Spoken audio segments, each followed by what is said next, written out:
संत रामपाल जी महाराज एक ऐसे महान संत जिन्होंने अपनी सतभक्ति, तत्व ज्ञान, करुणा और सेवा के बल पर समाज में नई मिसाल कायम की है। संत रामपाल जी महाराज की अगुवाई में उनके सभी सतलोक आश्रमों से समाज कल्याण के अद्भुत कार्यों ने समाज को सुनहरे भविष्य की एक नई उम्मीद दिखाई है। संत रामपाल जी महाराज से नाम दीक्षा लेने के बाद लाखों लोगों की लाइलाज बीमारियां जैसे कैंसर, एड्स आदि ठीक हुई। संत जी के ज्ञान से प्रेरित होकर उनके अनुयायियों ने लाखों यूनिट रक्तदान किया। संत जी ने लाखों बहन बेटियों का दहेज मुक्त विवाह करवाया।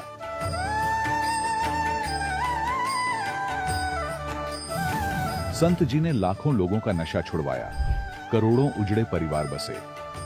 संत जी के आश्रमों में समागम के दौरान निःशुल्क नेत्र चिकित्सा, दंत चिकित्सा प्रदान की जाती है। संत रामपाल जी महाराज द्वारा समय समय पर पर्यावरण संरक्षण के उद्देश्य से बड़े स्तर पर वृक्षारोपण किया जाता है। संत जी ने जरूरतमंदों को तत्काल राहत पहुंचाने के लिए एम्बुलेंस सेवा शुरू की। संत जी अपने अनुयायियों को देहदान के लिए प्रेरित करते हैं, जिससे मानवता की सेवा और चिकित्सा क्षेत्र में सुधार हो सके। संत रामपाल जी महाराज के सभी आश्रमों में हर रोज निशुल्क भंडारा आयोजित किया जाता है, जहां हर वर्ग, हर जाति और हर धर्म के लोग एक साथ बैठकर भोजन करते हैं।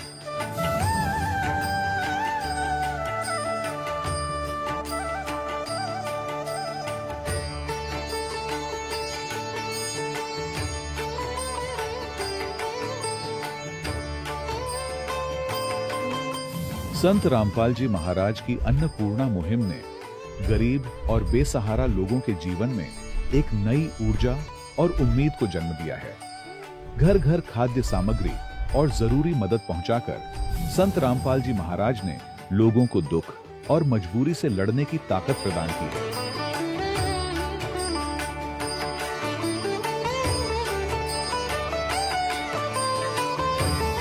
संत रामपाल जी महाराज द्वारा गरीब लोगों के लिए घर बनवाने का अद्भुत कार्य एक ऐसी मिसाल कायम कर रहा है जो सदियों सदियों संत जी की उदारता और दया भावना के तौर पर जाना जाएगा।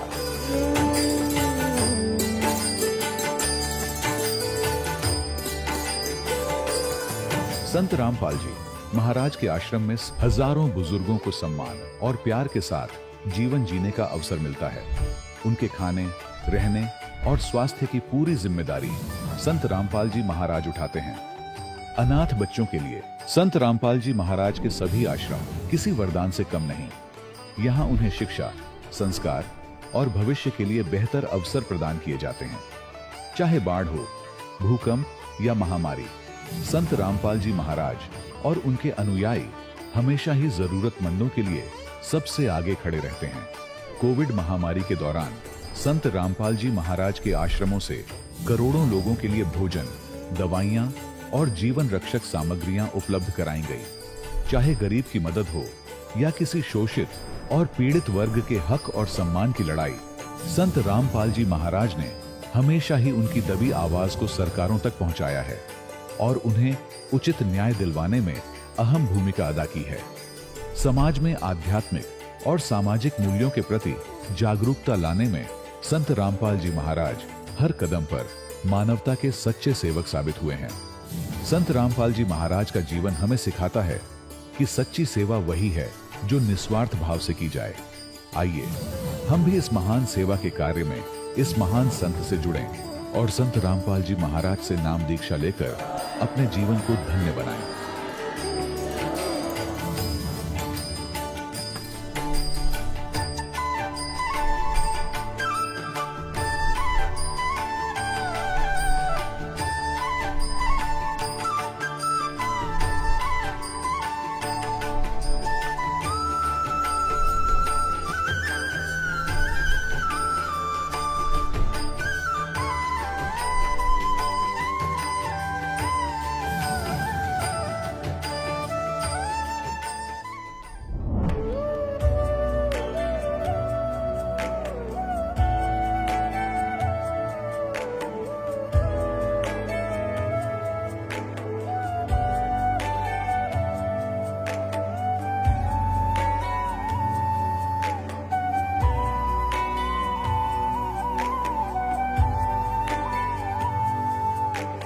जब लग गुरु मिले न साचा, तब लग गुरु करो 10 पांचा।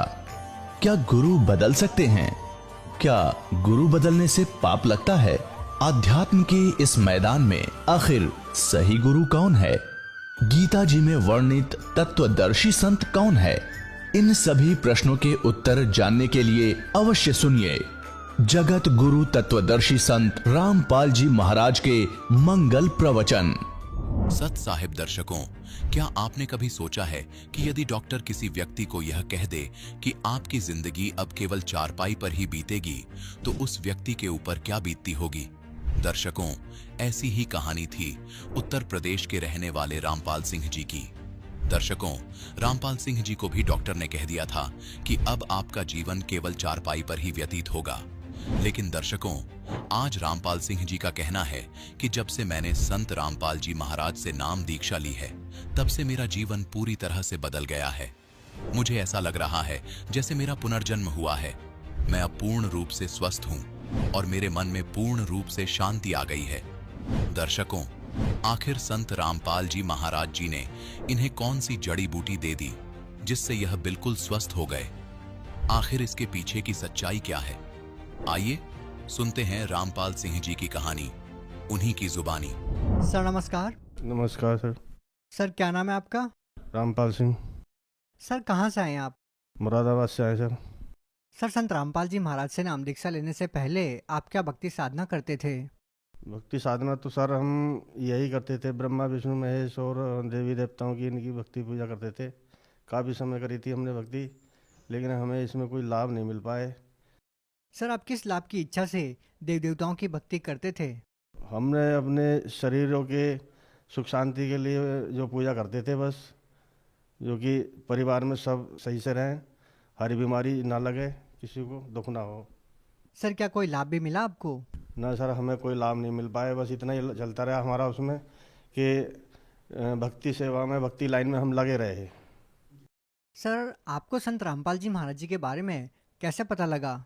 संत रामपाल जी महाराज जी के बारे में हमें जो पता लगा सर, कि एक तो पुस्तक सेवा वाले संत रामपाल जी के शिष्य जो आते हैं, वो पुस्तक सेवा करने आए थे, तो हमने हमारे दरवाजे पे जब आए तो हमने वो पुस्तक भी नहीं ली, और ना लेते हुए भी हमने फिर भी यही सोचा, हम सत्संग को अच्छा नहीं समझते थे सर जी, क्योंकि हम बहुत ही घृणा करते थे, क्योंकि हम मांस मछली ये सब यूज करने के बाद में तो हमारी जो है बुद्धि भ्रष्ट होती थी बिल्कुल ही।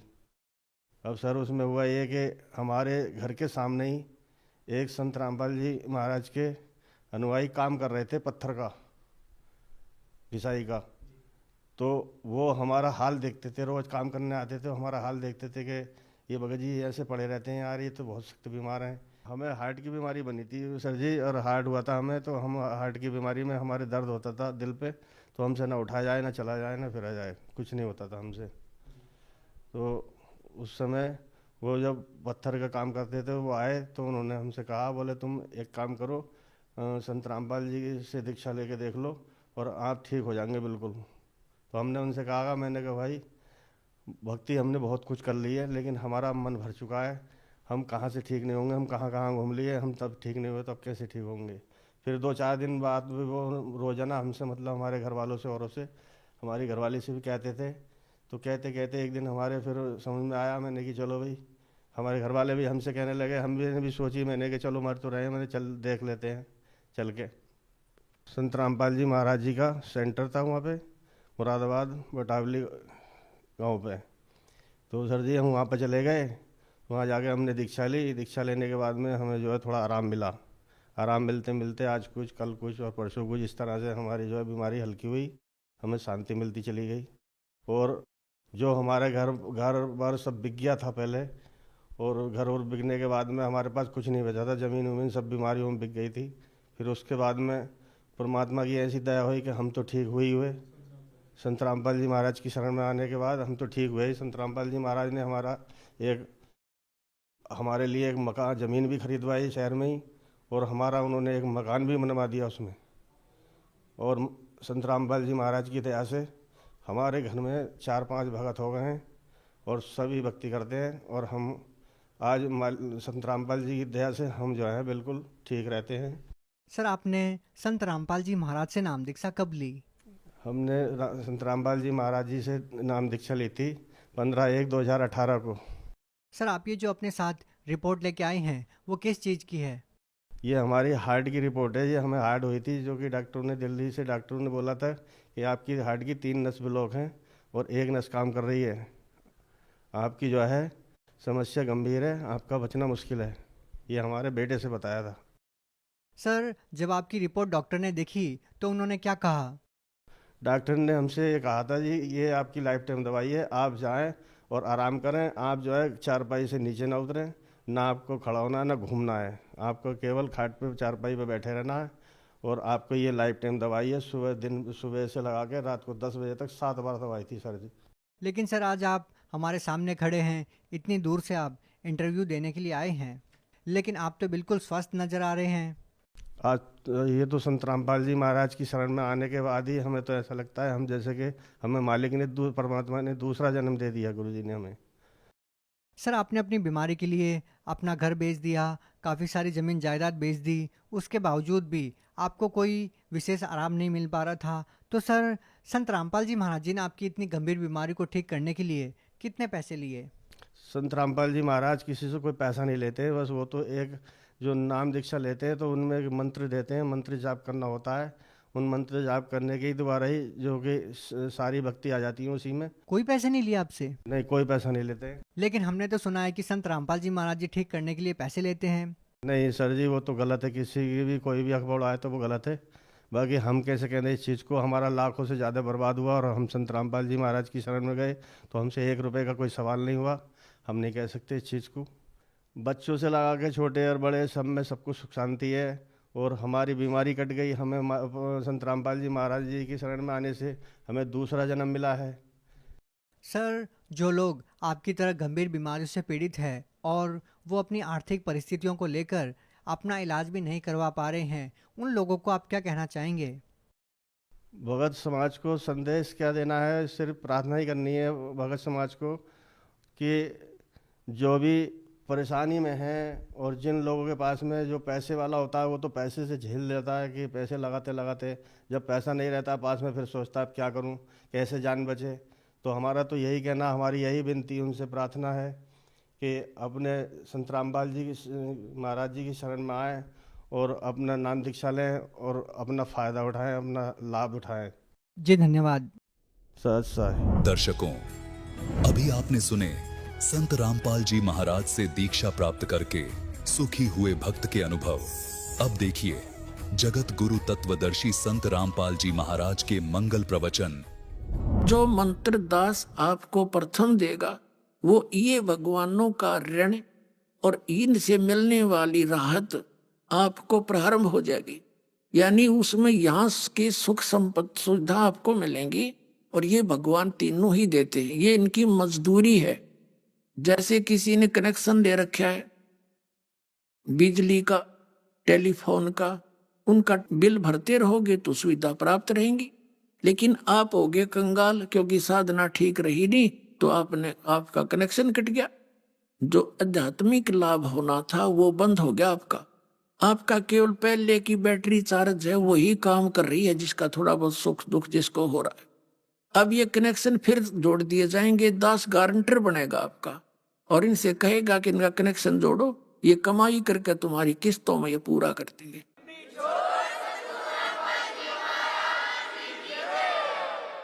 तो ये प्रथम मंत्र आपको यहाँ की सुविधाएं दिवाएगा इनसे, और बाकी जो इनका कर्जा है वो भी उतरेगा किस्तों में और आपको सुविधाएं भी स्टार्ट हो जाएंगी।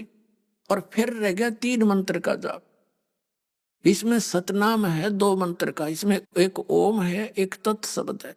श्रीमद् भगवद गीता अध्याय नंबर 17 के श्लोक नंबर 23 में 3 मंत्र बताए हैं। ओम तत् सत इति निर्देश ब्रह्मण त्रिविध समर्थ है। ब्रह्मण माने उस परम अक्षर ब्रह्म के स्मरण का, उसकी साधना का केवल 3 मंत्र का, इस 3 नाम के जाप का निर्देश है। निर्देश mean final order, nothing else. अब गीता ज्ञान दाता ब्रह्म है, यह सरपुरुष, ये काल है। हम काल के जाल में फंस गए। 8वें अध्याय के 13वें श्लोक में यह कहता, ओम इति एकाक्षरम ब्रह्म विवरण माम अनुस्मरण ये प्रियाति तजन देहम सयाति परमाम गति। माम ब्रह्म, मुझ ब्रह्म का एक ओम मंत्र है और इसका अंतिम सांस तक एक ओम अक्षर है। इसका अंतिम सांस तक वो सिमरण करता हुआ शरीर छोड़कर जाता, वो मेरे इस परम गति को प्राप्त होता जो ओम से मिलती है। ओम के नाम से ब्रह्म का जाप है, ब्रह्मलोक प्राप्ति होती है।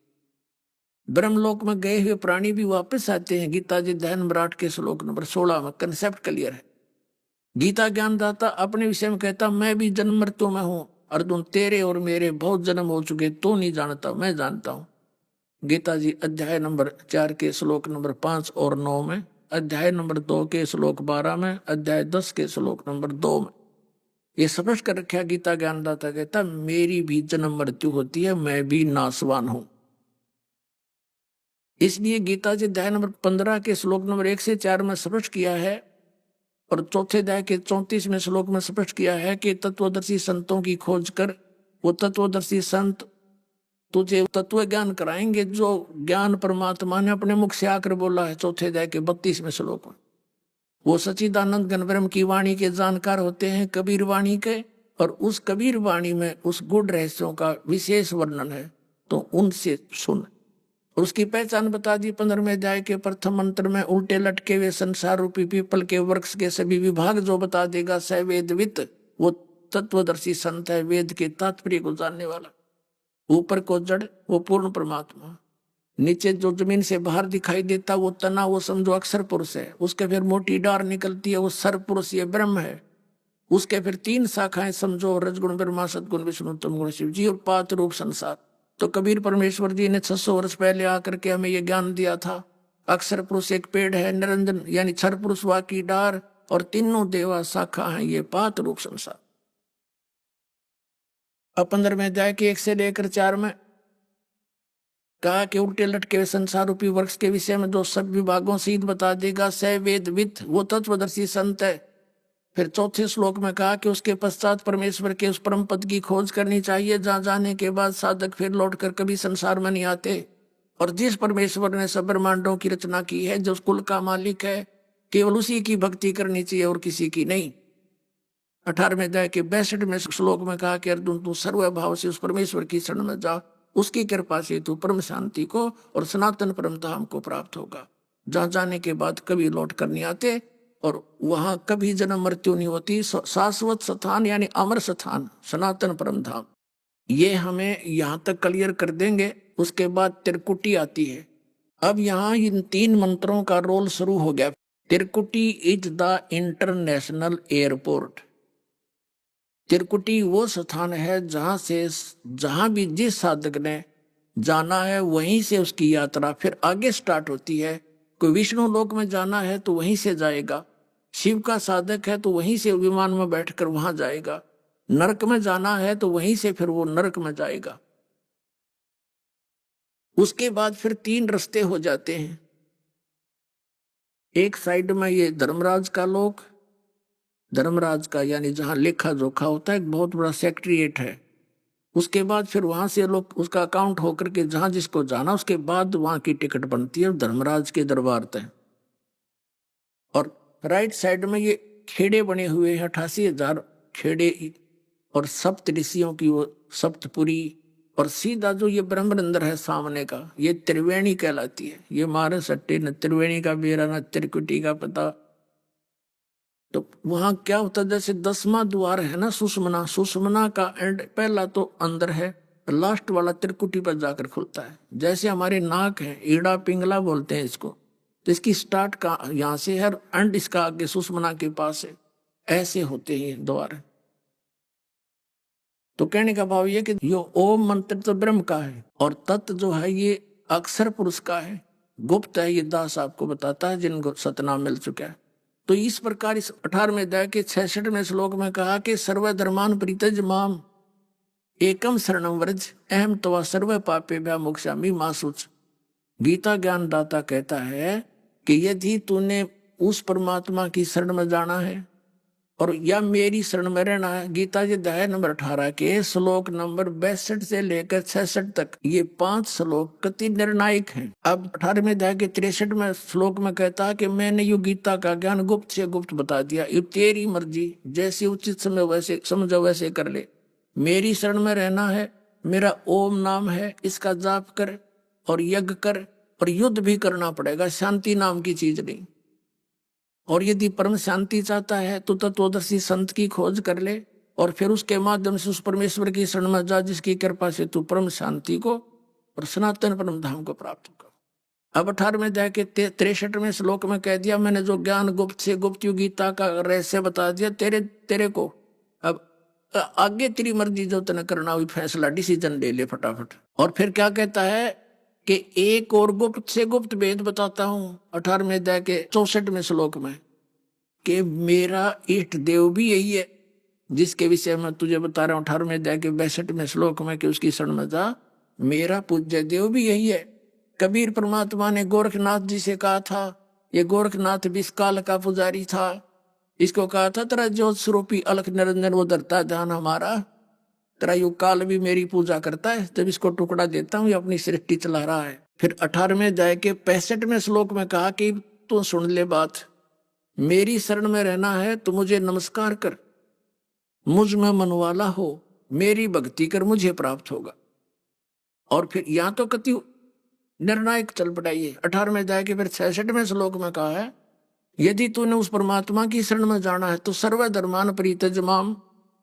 यहां ये अनाड़ी समझ नहीं सके नकली ऋषि में ऋषि आचार्य शंकराचार्य, इनसे कोई पूछता है कि 18वें अध्याय के 66वें श्लोक में व्रज का अर्थ जाना होता है, सबने आना कर दिया है, तो ये बात समझ में नहीं आ रही है क्यों कर दिया। वो कहते हैं नहीं, वो तो एक स्वाभाविक अर्थ है और असली अर्थ ये गीत श्री कृष्ण कह रहा है मेरी शरण में आ जा। कोई बात है उसकी शरण में तो दूसरे अध्याय के 7वें श्लोक में लिख रखा कि मैं तो आपकी शरण हूं और जैसा उचित समझो मुझे ज्ञान दो, मेरी बुद्धि काम करना बंद कर गया, आप मेरे गुरु हो। वो शरण में तो पहले ही था उसकी में। अब क्या होता है 18वें अध्याय के 66वें श्लोक में कहा कि सर्व धर्मान परित्यज माम, मेरे सतर की जो धार्मिक अनुष्ठानों की कमाई तेरी है ब्रह्मलोक, जैसे ओम नाम का जाप करके हम कहाँ जाते थे, ब्रह्मलोक में चले जाते और वहां अपनी पूंजी का नाश करके फिर धरती पृथ्वी पर आते, कुत्ते गधे सूर बन के पाप वहां भोगते, पुण्य वहां खराब कराते। तो अब इसने कहा है कि मेरे सतर की, परमात्मा ने हमें ज्ञान दिया है कि इस ओम नाम की कमाई हम इसको दे देंगे त्रिकुटी पर, कि पकड़ तेरे यहाँ का सारा मामे बरी कर, यहाँ से हमने नहीं चाहिए तेरे यहाँ का कोई सुख, तो वहां दे देंगे। तो ये कहता है मेरे सतर की जो कमाई है ब्रह्म सतर की, तो मुझ में छोड़ दे। सर्व धर्मान परित्यज माम, मेरे सतर की कमाई मुझ में छोड़ दे। फिर एकम शरणम व्रज, एकम माने जिसके बराबर दूसरा ना हो, अद्वितीय सर्वशक्तिमान उस भगवान की शरण में जा। अहम तवा सर्व पापे भ्या मोक्षामी मासुच, फिर मैं तुझे इन सब कष्टों से मुक्त कर दूंगा, इन सब पापों से मुक्त कर दूंगा, क्योंकि पाप के कारण हम गधे कुत्ते बन के दुख पावा थे और पुण्य वहां बर्बाद कर दिया थे, तो इसको पुण्य सारे छोड़ देंगे हम, लाए को ना उसके बदले में या मैं बरी कर देगा यहाँ से। तो परमात्मा ने धर्मदास जी को बताया कि अभी इसको डिस्क्लोज ना करना, इस मंत्र को भी आने दे, तीसरी पीढ़ी का समय 5500 वर्ष जब कलयुग बीत जाएगा फिर ढूंढा ठावांगे इसका, पूरे विश्व में समझदार बच्चे हो जाएंगे, ज्ञान उनको भी अक्सर ज्ञान कराऊंगा पहले और फिर अपना दास बेच के इस सच से परिचित करा दूंगा, सब मेरी शरण में आकर ऐसे मोक्ष प्राप्त करेंगे। बोल सतगुरुदेव।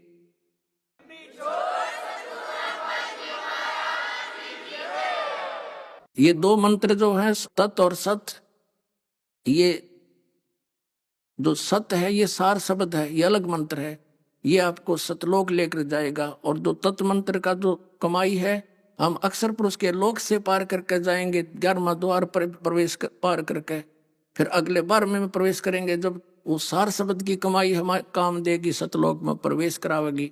इस प्रकार पुण्यात्माओं इनका यहाँ से बेड़ा पार हो जाओगा।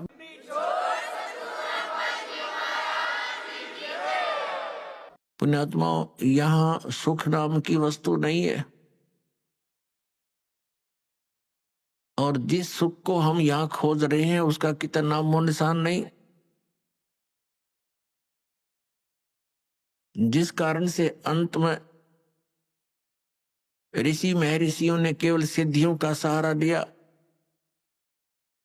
एक दूसरे पर प्रभु बनकर, एक दूसरे से अधिक चमत्कारी बनकर वो यहाँ अपना भक्ति नाश करते रहे और जनता को अपने पीछे लगा कर उनका भी जीवन नाश कर गए। परमात्मा आते हैं, यथार्थ ज्ञान हमें बताते हैं, लेकिन हम उसको स्वीकार नहीं करते। क्यों नहीं करते? क्योंकि हम शिक्षित नहीं थे। और जो व्यक्ति परमात्मा के मार्ग के मास्टर समझे जाते थे, ऋषि, गुरु, मंडलेश्वर, आचार्य, शंकराचार्य, वो भक्ति से अपरिचित थे, शास्त्रों से अपरिचित थे, अपनी मनमुखी साधनाएं हमें बताते रहे और हम उनको एक पहुंचे हुए महापुरुष, परम धनी मानकर हम निसंशय होकर के उनके प्रत्येक वचन का पालन करते रहे। उन्होंने हमें कुछ भी ज्ञान दिया, स्वीकार्य किया, क्योंकि हमें पता नहीं था और हम उनको एक विद्वान पुरुष मानते थे। जैसे कोई रोगी डॉक्टर के पास जाता है, उस डॉक्टर ने बहुत बड़ा बोर्ड लगा रखा है, तो फिर डॉक्टर जो भी औषधि देगा तो रोगी के सामने कोई शंका का तो प्रश्न उठता ही नहीं। जो डॉक्टर औषधि देता है, जैसे उसके खाने की विधि बताता है, तो रोगी को तो खाना ही होता है। तो पुण्यात्मा, डॉक्टर की औषधि को डॉक्टर ही बता सकता है कि ये रोग नाशक है या वैसे कोई पुड़िया में राख बांध कर दे रखी है। तो ये दास भी डॉक्टर है अध्यात्म मार्ग का। हम सभी प्राणियों को जन्म और मृत्यु का रोग लगा हुआ है और जब तक जन्म और मृत्यु का नाश, ये अंत नहीं होगा, तब तक हम परम शांति को नहीं प्राप्त कर सकते।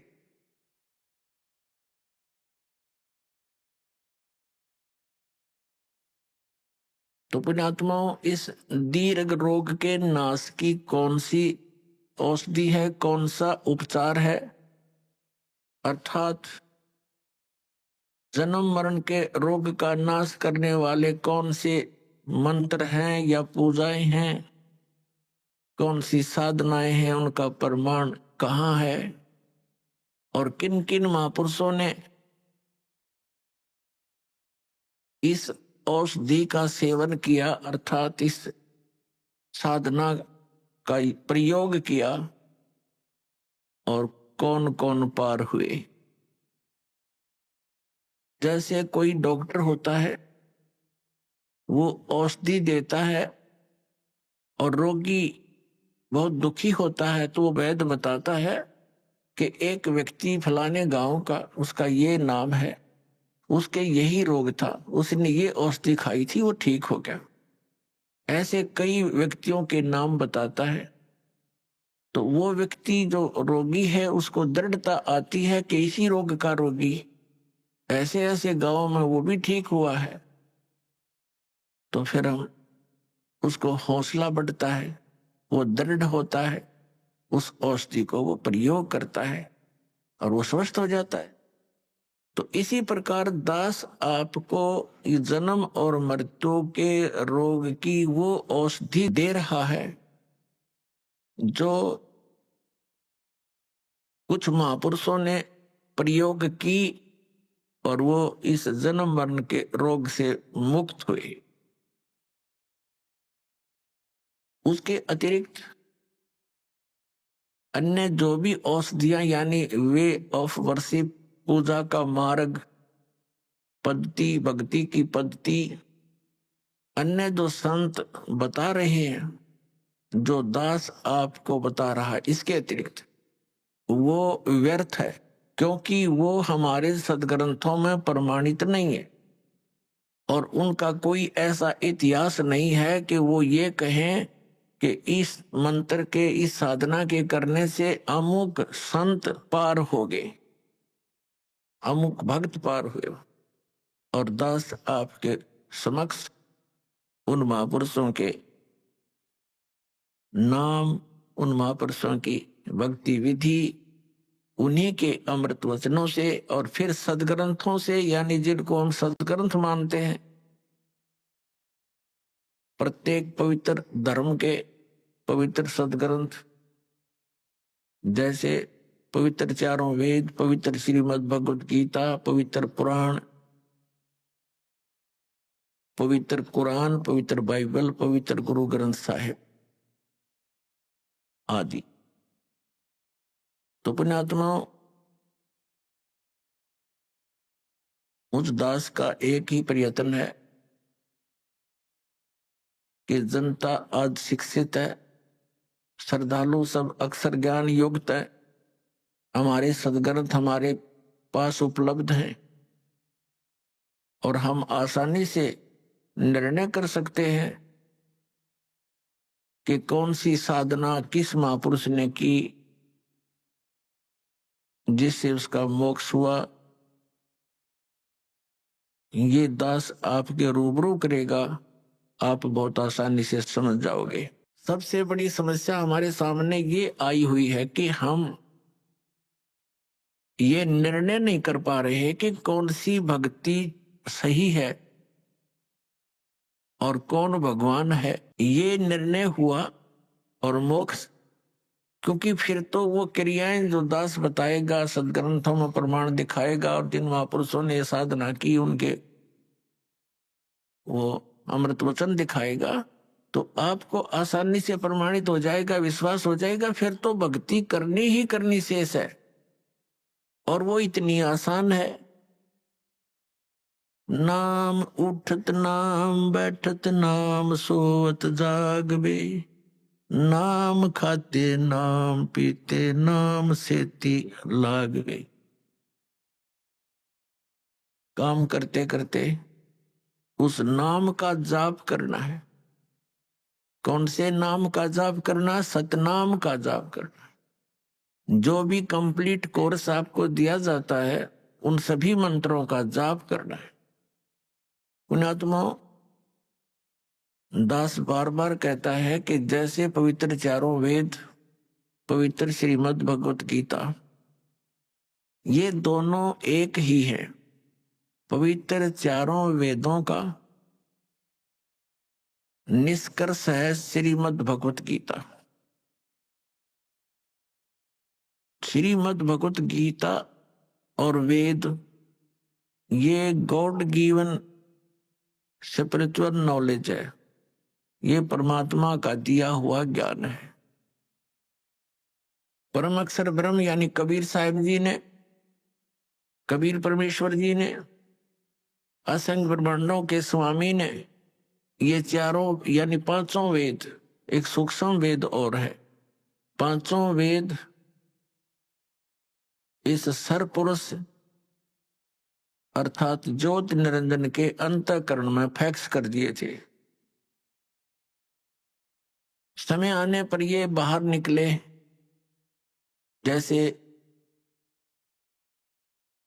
गर्भवती मादा से बच्चा अपने आप समय आने पर बाहर आता है। ऐसी व्यवस्था से परमात्मा ने ये सर्व वेद, पूरा ज्ञान, अध्यात्म ज्ञान और संसारिक ज्ञान, कैसे रहना चाहिए, किन क्रियाओं को करना चाहिए, कौन सी ना करनी चाहिए, ये सब ज्ञान दिया था। परमात्मा कौन है, उसकी साधना कौन सी है, तुम जहां रह रहे हो उस वो परमात्मा किस स्तर का है, वो तुम्हें कितना लाभ दे सकता है, वो कितनी हानि कर सकता है, ये सब ज्ञान दिया था। इस ज्योति निरंजन ने जब इन वेदों को पढ़ा तो इसको चिंता बन गई कि उसके अंदर पूर्ण परमात्मा की जानकारी है और उसके पाने का कंप्लीट ट्रीटमेंट, कंप्लीट यानी पूर्ण रूप से विधि है। उसने क्या किया, जो परमात्मा के पाने की विधि थी, वो मंत्र थे, वो उस पोर्शन को, उस भाग को, वेदों के उस भाग को नष्ट कर दिया, और शेष जो भाग था वो हमें दे दिया, जिसको ऋषियों ने 4 विभागों में बांट लिया। उसका नाम रखा ऋग्वेद, यजुर्वेद, सामवेद और अथर्ववेद। उस 5वें वेद के बिना हमारा मोक्ष नहीं। इन 4 वेदों में वर्णित विधि से, श्रीमद् भगवत गीता में वर्णित विधि से केवल ब्रह्म तक की प्राप्ति होती है, ब्रह्म लोक तक जाया जाता है। यहाँ की ये अंतिम उपलब्धि है। गीता जी अध्याय नंबर 8 के श्लोक नंबर 16 में लिखा है कि ब्रह्मलोक पर्यंत, ब्रह्मलोक में तक जितने भी लोक हैं, वहां गए हुए प्राणी पुनर्वर्ती में है, वहां गए हुए भी फिर लौटकर पृथ्वी पर आते हैं। और जब तक ये आना जाना है तो मोक्ष नहीं, तो शांति नहीं, परम शांति नहीं हो सकती। तो उस परमात्मा ने, अब जैसे ये 4 वेद इस ब्रह्म ने, सरपुरुष ने अपने पुत्र ब्रह्मा को दिए। ब्रह्मा जी ने इनको जैसा जाना समझा, उसी का ज्ञान आगे अपने वंशजों को, अपने पुत्र प्रपोत्रों को दिया, और उस ज्ञान को ही आपस में विचार विमर्श करके इन ऋषि महर्षि ब्राह्मणों ने आगे फिर अपने अनुभव की पुस्तकें बना दी, जिनको वेदों के अन्य भाग बोले जाते, उपनिषद कहे जाते। तो जो वेदों के अन्य जो भाग हैं, वो ऋषियों के अपने बनाए हुए अपना अनुभव है, उपनिषद है वो उनका अनुभव है। यदि वो वेदों से और 5वें वेद से मेल नहीं खाता है तो व्यर्थ है। श्रीमद् भगवत गीता का ज्ञान इसी सरपुरुष ब्रह्म ने दिया, और इसने श्रीमद् भगवत गीता के अंदर कुछ अपने सतर की अटकल अवश्य लगाई है, जोड़ी है, युद्ध करवाने के लिए और जीव को भरमाने के लिए। लेकिन हमने उसका निर्णय सूक्ष्म वेद से करना है। हमारे पास एक ऐसा पैमाना है, ऐसा एक हमारे पास एक तराजू है, जिसमें हम प्रत्येक ग्रंथ को तोल सकते हैं, उसको पहचान सकते हैं, परख सकते हैं। हमारे पास एक ऐसा ग्रंथ है जिसको सूक्ष्म वेद कहते हैं। श्रीमद् भगवत गीता अध्याय नंबर 4 के श्लोक नंबर 32 में उसी सूक्ष्म वेद की जानकारी दी गई है कि वो परमात्मा अपने मुख कमल से उस विस्तार पूर्वक अध्यात्म यज्ञों यानी धार्मिक अनुष्ठानों की जानकारी देते हैं, और उसको तत्व ज्ञान कहते हैं। फिर गीता ज्ञान दाता कहता है गीता अध्याय नंबर 4 के श्लोक 34 में कि उस तत्व ज्ञान को जो परमात्मा अपने मुख कमल से आकर स्वयं बोलता है, ज्ञान देता है, उस तत्व ज्ञान को तू तत्वदर्शी संतों के पास जाकर समझ। उनको दंडवत प्रणाम करने से, कपट छोड़कर उनकी सेवा करने से वो तत्वदर्शी संत ज्ञानी महात्मा आपको उस तत्व ज्ञान का उपदेश करेंगे। इससे एक तो ये सिद्ध हो गया कि गीता जी का ज्ञान कंप्लीट नहीं है, संपूर्ण नहीं है। गीता ज्ञान दाता ने ये ऑप्शन छोड़ दिया, एक प्रावधान छोड़ दिया कि उससे मैं परिचित नहीं हूं। जो परमात्मा अपने मुख से आकर बोलता है वो ज्ञान, वो सच्चिदानंद घन ब्रह्म की वाणी है, और उसको उसके परिचित तत्वदर्शी संत ही तुझे बता पाएंगे। उनसे पूछो। तो दास जो कहना चाह रहा है कि ये जो पवित्र 4 वेद, पवित्र श्रीमद् भगवत गीता, इनका ज्ञान गलत नहीं, लेकिन ये कंप्लीट कोर्स नहीं, इनमें कंप्लीट स्पिरिचुअल नॉलेज नहीं, संपूर्ण अध्यात्म ज्ञान नहीं है। और संपूर्ण बिना फिर पूर्ण मोक्ष कैसे होगा? अंडरस्टूड है, ये तो आम आदमी समझ सकता है। अब यहां ये हमारे धर्मगुरु हमें उलझाने की चेष्टा करते रहे कि परमात्मा गीता ज्ञान दाता ये कंप्लीट गॉड है, पूर्ण परमात्मा है, श्री कृष्ण है वो, और वो जगत गुरु है श्री कृष्ण अर्थात श्री विष्णु जी।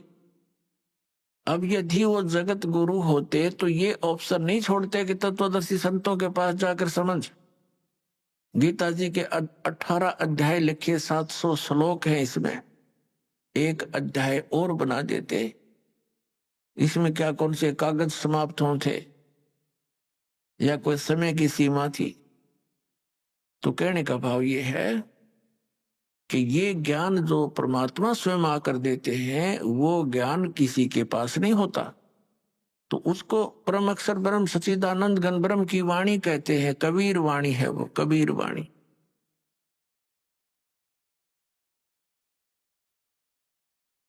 तो कहने का भाव ये है कि जो वेदों गीता के अंदर जो वर्णित विधि है वो गॉड गिवन है।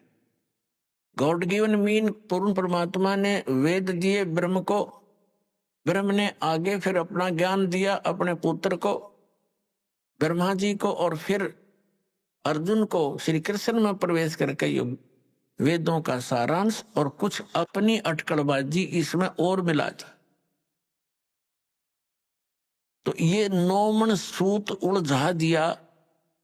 कुछ तो इस काल भगवान ब्रह्म ने, फिर ऋषियों के अधूरे अनुभव ने इस अध्यात्म मार्ग में 9 मन सूत उलझा दिया। उस 9 मन सूत को सुलझाने के लिए वो परमात्मा स्वयं ही आते हैं और उसको सुलझाकर रख देते हैं। जैसे आज से 600 वर्ष पहले लगभग परमात्मा आए थे, सन 1398 से सन 1518 तक 120 वर्ष परमेश्वर यहां रहे पृथ्वी पर। सतलोक से सह शरीर आए थे, सह शरीर चले गए थे। तो उसमें उन्होंने अपना ये ज्ञान बोला था, अपनी अमृतवाणी बोली थी, वो परम अक्षर ब्रह्म है। तो उस समय इस अध्यात्म ज्ञान को सुलझाकर अपनी अमृतवाणी में लिखकर चले गए थे। परमात्मा जानी जान है, उनको मालूम था कि काल फिर से अपना कोई अटकलबाजी अड़ाएगा। तो परमात्मा के जाने के बाद उसी परमात्मा परमेश्वर कबीर देव जी के, कबीर साहिब जी के पंथ में, उन्हीं का गुणगान करने वालों में काल के दूत घुस गए। उन्होंने भिन्न भिन्न पंथ कबीर जी के नाम से चला दिए और उन्होंने उस सूक्ष्म वेद को, जो कबीर वाणी को,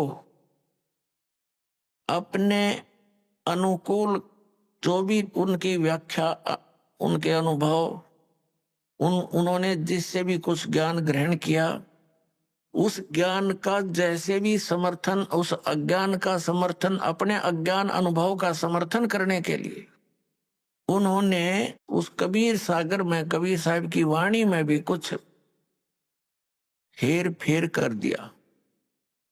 अब कारण क्या था कि वो लोग ये कहा करते थे कि कबीर सागर से हम ज्ञान दे रहे हैं, और वो बक रहे थे वैसे। फिर उन्होंने देखा कबीर सागर में कि कल ने कोई पूछ ले भी कहाँ कबीर सागर में, तो देखा उसमें गड़बड़ी पाई। उनकी व्याख्या के विपरीत कबीर सागर परमात्मा की वाणी बोल रही थी, कबीर साहिब की वाणी। तो उन्होंने उसमें अपने अटकल अनुसार अपने अज्ञान को सत्य करने के लिए कुछ उसमें परिवर्तन भी किए। अभी आपने सुने संत रामपाल जी महाराज के मंगल प्रवचन। आइए अब सुनते हैं संत रामपाल जी महाराज से नाम दीक्षा लेकर सतभक्ति करके अद्भुत लाभ प्राप्त करने वाले अनुयायी के विचार। दर्शकों, क्या आपने कभी सोचा है परमात्मा ने हमें मनुष्य जीवन दिया है तो उसका उद्देश्य क्या है? आखिर इस पृथ्वी पर सभी दुखी क्यों हैं? दर्शकों, यही सवाल झारखंड के रहने वाले रवि कुमार जी के जहन में भी आता था, जो बचपन से ही आर्य समाज के कट्टर अनुयायी थे। इन्होंने अपने जीवन में वेद मंत्र, हवन, यज्ञ सब कुछ किया, ब्रह्मा कुमारी पंथ को भी अपनाया, लेकिन फिर भी इन्हें अपने मन में कोई शांति नहीं मिली और न ही यह पता लगा कि आखिर हमें मनुष्य जीवन क्यों मिला है। लेकिन दर्शकों, आज रवि कुमार जी का कहना है, जब से मैंने संत रामपाल जी महाराज के सत्संग प्रवचन सुने, तब से मुझे मेरे सभी सवालों के जवाब मिल गए हैं। मुझे पता चल गया है कि वास्तव में हमें मनुष्य जीवन क्यों मिला था। तो दर्शकों, आइए जानते हैं कि संत रामपाल जी महाराज के सत्संग प्रवचनों में रवि कुमार जी ने ऐसा क्या सुन लिया, जिस वजह से आज वह संत रामपाल जी महाराज को भगवान बता रहे हैं। सुनते हैं रवि कुमार जी की कहानी, उन्हीं की जुबानी। नमस्कार सर। नमस्कार सर। सर, क्या नाम है आपका? मेरा नाम रवि कुमार है। रवि कुमार जी, आप कहाँ से हैं? मैं झारखंड के देवघर जिले से मधुपुर प्रखंड से हूँ। रवि जी, संत रामपाल जी महाराज से नाम दीक्षा आपने कब ली? संत रामपाल जी महाराज से मैंने नाम दीक्षा 13 अक्टूबर 2019 को ली। रवि जी, क्या क्या भक्ति साधनाएं की हैं आपने? बचपन से मैं आर्य समाज की भक्ति करता था। बचपन से जब से मैं पैदा हुआ, उसके बाद कुछ दिन के बाद 3-4 साल की उम्र से मुझे आर्य समाज में दाखिला करा दिया गया। वहाँ के जो भी यज्ञ करना, हवन करना, ये सब मैं करता था। और बचपन से ही मुझे सारा वेद जो है, वो जो अग्निहोत्र करते हैं, हवन करते समय, वो सारा मंत्र मुझे याद हो गया था। लेकिन मेरी परमात्मा की जो तलाश थी वो पूरी नहीं हो पा रही थी। मैं हर समय जब भी मैं नहाता था, मैं सूर्य देव की उपासना करता था। कुछ लोगों ने मुझे कहा कि सूर्य देव की पूजा करने से बहुत लाभ मिलता है। तो मैं उनसे कहता था कि जो दुनिया में सच्चे भगवान हैं वो कौन है और मेरा जीवन क्यों मुझे मिला। मैं यही सोचता था कि मुझे काम करना पड़ता है, बहुत तरह की तकलीफ़ें होती है, भगवान ने मुझे ऐसा पैदा ही क्यों किया कि मुझे फंसा दिया। मुझे लगता था कि ऐसा कौन भगवान है जो मुझे इस हालात में छोड़ दिए हैं। तो कोई ना कोई ऐसा भगवान है जो सुप्रीम पावर है, मुझे उसकी तलाश करनी चाहिए। और उसकी तलाश करने के लिए मैं आर्य समाज में तो था ही, उसके बाद भी मैं ब्रह्मा कुमारीज़ में हनुमान जी की पूजा भी करता था। और साथ ही साथ आरएसएस विभाग में जहाँ भी मुझे लगता था कि मुझे परमात्मा की जानकारी मिल सकती है, मैं वहाँ जाता था। लेकिन मैं पूजा तो करता था, लेकिन मेरी तलाश भी नहीं मिट रही थी और मुझे लाभ भी नहीं हो पा रहा था। एक बार तो मैं ऐसे पूजा नहीं करता था हनुमान जी का अपना, लेकिन एक बार मुझे मन किया कि मैं आज हनुमान जी का व्रत रखूँगा। मंगलवार का दिन था और जब मैं बाज़ार गया कुछ काम करने के लिए, तो मुझे एक व्यक्ति से झगड़ा हो गया और उससे मेरा झगड़ा इतना हो गया कि मैंने मारपीट कर ली और मेरा ही हाथ जो है वो उसमें टूट गया। तो मैं जब भक्ति करता था तो मेरे साथ कुछ ना कुछ अनहोनी घटना घट जाती थी, इसलिए मैं भक्ति वही नहीं करता था, लेकिन परमात्मा की तलाश में हमेशा करता ही रहता था। ब्रह्मा कुमारीज़ में मुझे बताया जाता था कि आप मुरली सुनो, ध्यान करो, मेडिटेशन करो, वो भी मैं करके देखा, लेकिन मुझे संतुष्टि कहीं नहीं मिल पा रही थी। आर्य समाज में हवन भी करता था, सब कुछ करता था, लेकिन परमात्मा की जो भूख होती है वो मुझे नहीं लगता था, कुछ ना कुछ कमी है। क्योंकि वहाँ पे जब देखता था कि सभी जो पुरोहित हैं या आर्य समाज के सदस्य हैं, जो भी लोग वहाँ पे पूजा करते थे, वो भक्ति करते थे, लेकिन वो भी परेशान रहते थे। किसी को कुछ ना कुछ परेशानी लगी हुई थी। दूसरी बात है कि परमात्मा के साथ जो प्रेम होता है वो मुझे नहीं मिल पा रहा था। इसलिए मैं फिर खोजते सत्संग सुनने लगा। सत्संग आस्था टीवी पे, संस्कार टीवी पे मैं बहुत सत्संग सुनता था। 2012-13 की बात है, मैं सत्संग सुनता था। मुझे बहुत अच्छे लगते थे उस समय। स्वामी रामदेव जी जो हैं वो योगा सिखाते हैं, उनका भी मैं बहुत सुनता था, आर्य समाजी क्योंकि वो थे। और उसके बाद देवी नंदन ठाकुर जी को मैं सुनता था। साथ ही साथ ब्रह्मा कुमारीज़ के डॉक्टर शिवानी बहन जो है उनको मैं सुनता था। कृपालु जी महाराज को मैं बहुत पसंद करता था, सबको सुनता था। लेकिन इसके साथ साथ जो श्री कृष्ण जी जो अर्जुन से वार्तालाप किए हैं गीता के अध्याय में, वो जो एपिसोड है वो मैं हमेशा रात भर सुनते रहता था, मुझे बहुत अच्छा लगता था। लेकिन फिर मैं सोचता था कि फिर ये जो 84 लाख तरह की योनियाँ हैं ये क्यों बनाई गई, मैं जीऊँगा फिर मर के फिर मैं कहाँ जाऊँगा। मेरे मन में बहुत सारा सवाल था। मैं पुरोहित से पूछता था तो वो मुझे कुछ कुछ समझाते थे, लेकिन मुझे संतुष्टि नहीं मिल पाती थी। जब आर्य समाज में मैं जब वहाँ पे पूजा पाठ करने जाता था तो उस समय वहाँ के सदस्यों ने मुझे मंत्री का पद दिया था और मैंने लगभग 2-3 साल तक वहाँ पे मंत्री के पद पे वहाँ पे कार्य किया। आरएसएस में भी मैं था, वहाँ पे मैं सदस्य के रूप में था, देखता था कैसे क्या हो रहा है और उसमें जो भी मेरा सेवा मिलता था मैं उसको करता था।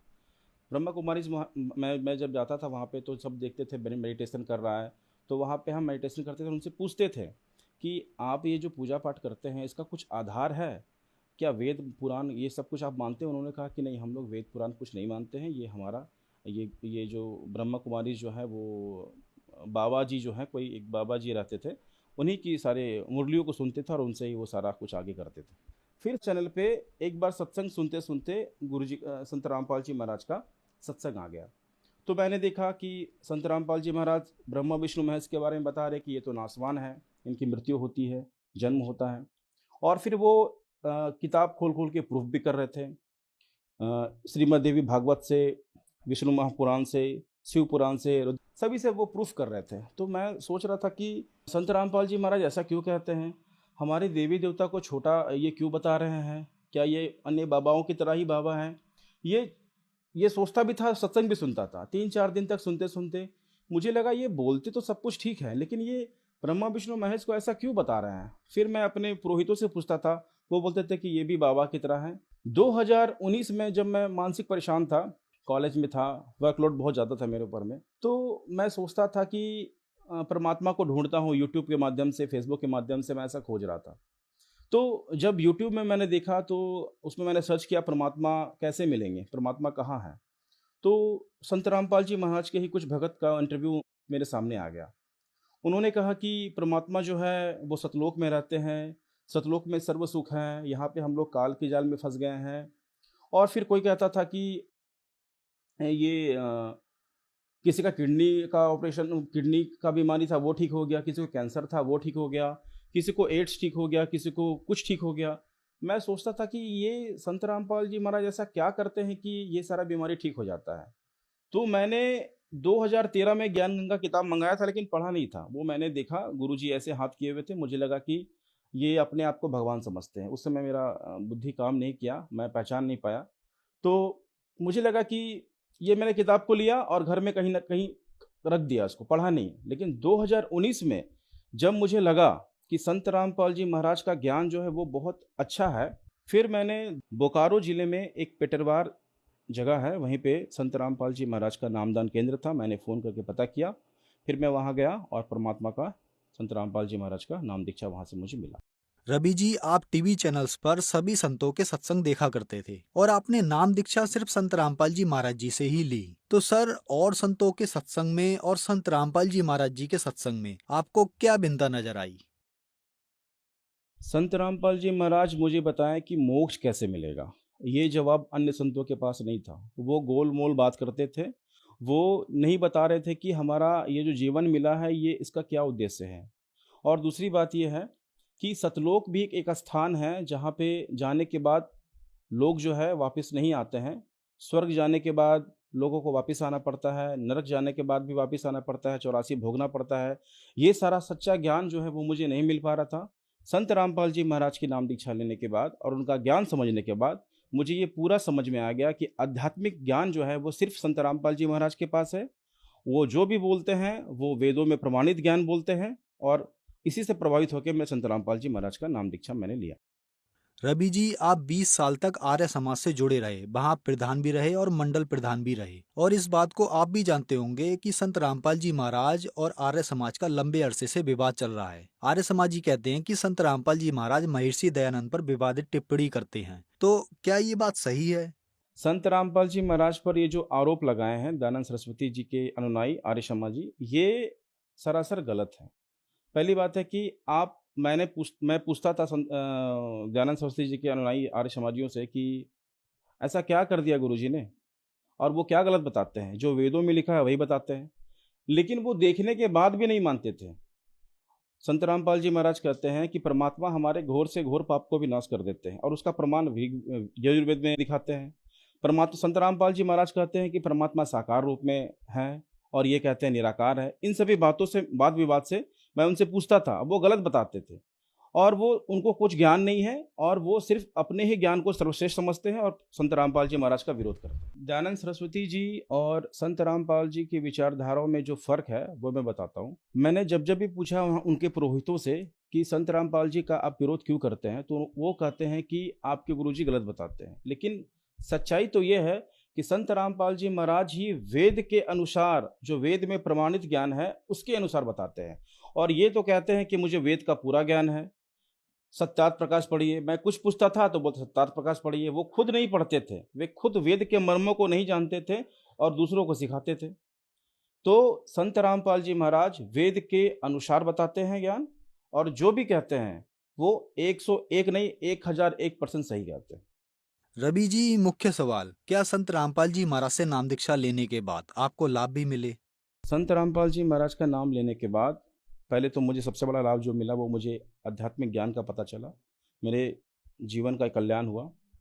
दूसरी बार मेरी आर्थिक स्थिति उतनी अच्छी नहीं थी, बहुत परेशान था। अब मैं आर्थिक स्थिति पहले से बहुत बेहतर है। संत रामपाल जी महाराज की नाम दीक्षा लेने के बाद एक और चमत्कार मेरे साथ हुआ। पहली बात तो मेरा एक्सीडेंट, एक बार 70 के स्पीड से गाड़ी चला रहा था और रात के समय मैं गिर गया, लेकिन मुझे कोई चोट वैसा नहीं लगा, बस हाथ में हल्का सा चोट लगा। और जब मैं एक्सरे कराने गया तो मुझे लगा शायद टूट गया होगा, लेकिन उन्होंने कहा टूटा हुआ नहीं है। 10 रुपये की गोली दी और उससे मैं ठीक हो गया। हालांकि बाकी सबको मेरा शर्ट फट गया था, पैंट फट गया था, लेकिन अंदर चोट नहीं लगा हुआ था। सभी को लग रहा था कि ये बहुत ज़्यादा ये हो गया होगा, लेकिन मुझे वैसा कुछ नहीं हुआ था। और संत रामपाल जी महाराज की भक्ति करने के बाद, नाम दीक्षा लेने के बाद मुझे एक लाभ मिला कि कॉलेज में मेरे जो प्रमुख हैं उनसे मेरा किसी बात को लेके अनबन हो गई और उन्होंने मुझे कॉलेज में साजिश करके मुझे टर्मिनेट करा दिया। मैंने इसके लिए बहुत सारे नेताओं के पास गया, अरदास लगाई, तो उन्होंने मेरा साथ नहीं दिया।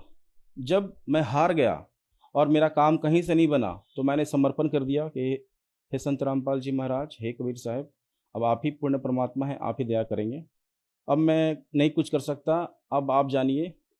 तो उसी रात को फ़ोन आया और वही फ़ोन करके बोले कि कोई दिक्कत नहीं है, आप फिर से आइए, सारा जो मुझ पर आरोप लगा था वो सब क्लियर हो गया। और फिर मुझे मान सम्मान के साथ उसी पोस्ट पर मुझे फिर से रख दिया गया और मैं आज वहीं सेवा कर रहा हूँ। मैं पॉलिटेक्निक कॉलेज के लाइब्रेरियन पोस्ट पे हूँ। जब मैं नाम दीक्षा लिया उस समय मैं घर पे अकेला ही नाम दीक्षा लिया हुआ था, कोई और नहीं था। तो मैं आस पड़ोसी के सबको बोलता था और मेरे जो दोस्त हैं, मेरे जो कलीग्स हैं, मैं सबको बोलता था कि संत रामपाल जी महाराज की नाम दीक्षा लो। कुछ दिन बाद मेरी जो माता है उन्होंने कहा कि ठीक है, मैं नाम दीक्षा लूँगा, इससे क्या होगा। मैं कहा कि आप अगर संत रामपाल जी महाराज की भक्ति करेंगे, आपको आर्थिक लाभ, शारीरिक लाभ, जो कुछ भी आपको कमी है, भक्ति मार्ग में बाधक है, वो सब ठीक हो जाएगा। तो मेरी माँ ने विश्वास किया, परमात्मा का ज्ञान, संत रामपाल जी महाराज का ज्ञान समझा और नाम दीक्षा लेने के बाद उनके पैर में बहुत पुराना दर्द था। वो जब उठती थी सुबह ना तो पैर लंगड़ा लंगड़ा के उठती थी, चलने में बहुत दिक्कत होता था। संत रामपाल जी महाराज कोरोना काल के समय में जब मेरी मम्मी ने नाम दीक्षा लिया, उसी समय से नाम दीक्षा लेने के बाद ही फिर उनको पैर दर्द वो समाप्त हो गया। और यहाँ पे कमर के पास कुछ दर्द था, वो बोलती रहती थी कि हमेशा मुझे दर्द करता रहता है, वो भी दर्द समाप्त हो गया। संत रामपाल जी महाराज दीक्षा लेने के बाद मुझे ये सब लाभ हुआ। रवि जी, संत रामपाल जी महाराज से नाम दीक्षा लेने के बाद आपको बहुत सारे लाभ मिले, तो जो दर्शक आज आपको टीवी पर देख रहे हैं और वो भी संत रामपाल जी महाराज से नाम दीक्षा लेना चाहते हैं तो कैसे ले सकते हैं? आपके चैनल के माध्यम से मैं सभी को बताना चाहूँगा, चैनल पर उनका सत्संग चलता है। सत्संग चलते समय नीचे में पट्टी चलती है, उसमें संपर्क सूत्र लिखे रहते हैं। आप उस फ़ोन नंबर पर फ़ोन कीजिए और फिर अपने नज़दीकी नामदान केंद्र पर जाके संत रामपाल जी महाराज की दीक्षा प्राप्त कर सकते हैं।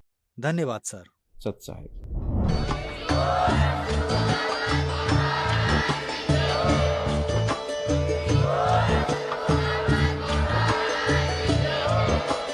आप सुन रहे थे जगत गुरु तत्वदर्शी संत रामपाल जी महाराज जी के मंगल प्रवचन। अधिक जानकारी के लिए विजिट कीजिए हमारी वेबसाइट www.jagatgururampalji.org। संत रामपाल जी महाराज जी के शुभ आशीर्वाद से पूरे विश्व भर में 500 से भी ज्यादा नाम दीक्षा केंद्र हैं, जिन पर संत रामपाल जी महाराज जी द्वारा ऑनलाइन निशुल्क नाम दीक्षा दी जा रही है। अपने नजदीकी नाम दीक्षा केंद्र का पता करने के लिए संपर्क करें 8222 880541।